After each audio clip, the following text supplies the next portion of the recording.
સોનલ તમે મને હમણાં કઈક વાત કહેવાના હતા કોને હું મિત્રોને પણ ખબર પડે ને. જય માતાજી મિત્રો, તમે કેમ છો? તમને એક મસ્ત મજાની વાત કહું. હા કયો એ વાત જ સાંભળવા બેઠા છે. કયો અંજલિ?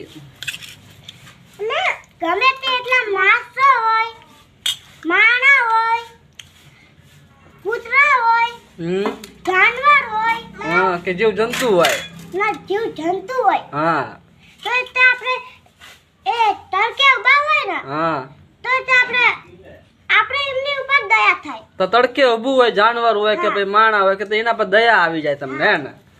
ને આપણે એને સાય મૂકવા જવી ને, હા તો એ ઉત્તુ આપણને નળે ને કહી દે. એ હો અને આપણો જમાનો એવો છે. જમાનો એ પ્રકારનો છે ને. કોઈ પણ વસ્તુ તડકામાં તપતી હોય તેને તપવા જ દેવાય. એને જો સાયા લઈ જઈને મૂકો ને એટલે એ તમને સામું થાય કાં તો તમને નડે હે ને. આ જમાનો એ પ્રકાર